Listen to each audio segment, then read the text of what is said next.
Namaste everyone. Today we're going to be discussing Patanjali's Yoga Sutra 1.6, which Muni Patanjali has explained to help us to understand the 5 different types of thought waves. So let's understand what this sutra is and what it's trying to tell us. The sutra itself goes Pramana, Viparya, Vikalpa, Nidra, Smritayaha.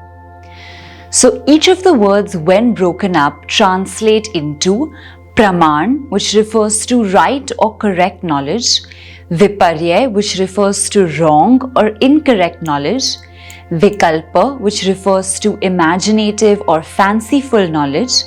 The fourth is Nidra, which refers to dreamless sleep.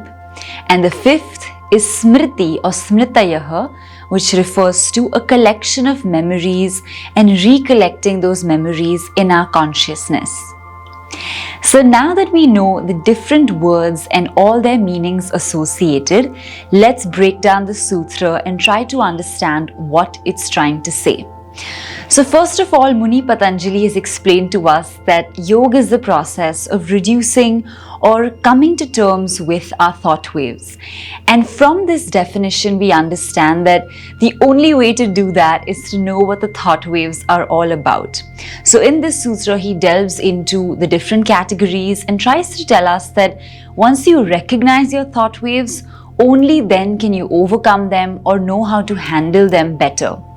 The first type of thought wave is Praman, and in the next Sutra 1.7, he further explains the types of Praman thought waves. But here we're just told that Praman is right knowledge.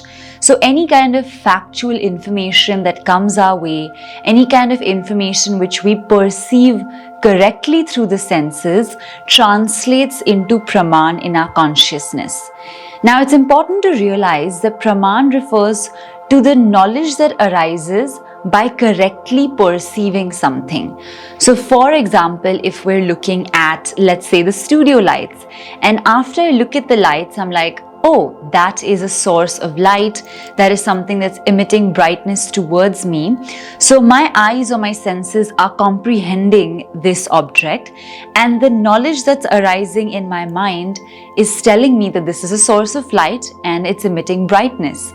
So the knowledge that arises in my mind is Praman. It's not just the object itself that is called Pramanic, it is the thought wave that arises as a result of understanding the object, which we refer to as Praman. Now, moving to the second type of thought wave, which is referred to as Viparya.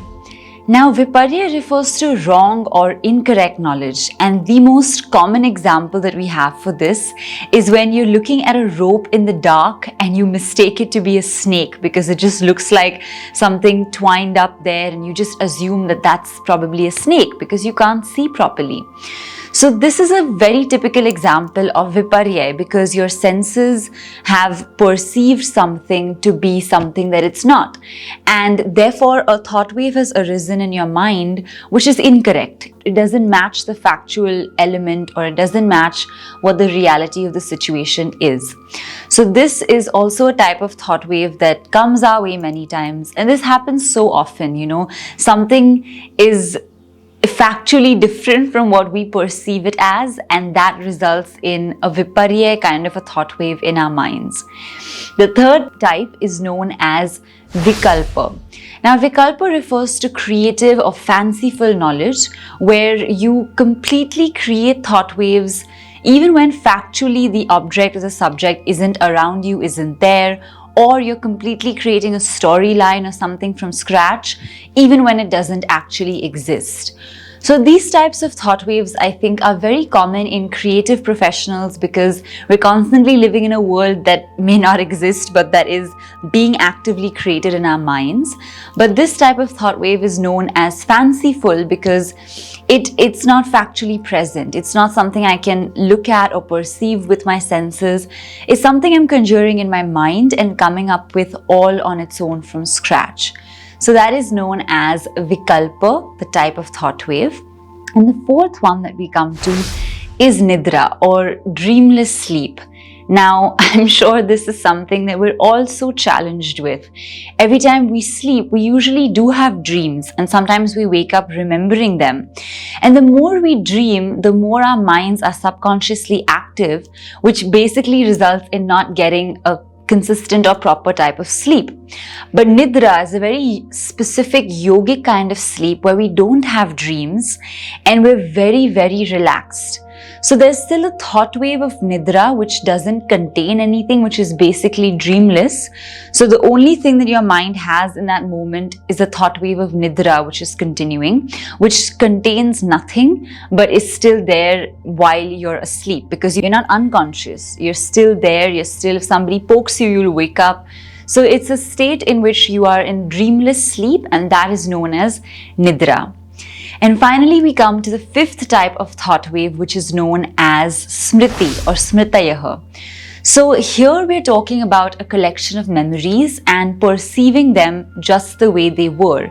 So any incidents that could have happened in your life years ago that you bring back into the forefront of your consciousness comes about as Smriti or memory. And many times something may have happened differently and we perceive it differently now.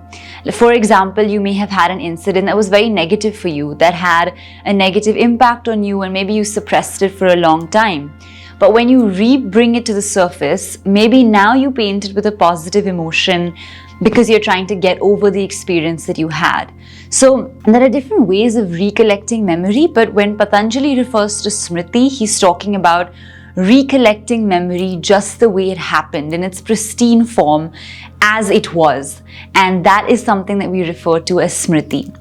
So this brings us to the end of the 5 different types of thought waves, which are Praman, right knowledge, Viparia, wrong knowledge, Vikalpa, fanciful or imaginative knowledge, Nidra, which is dreamless sleep, and Smriti, which is a collection of memories.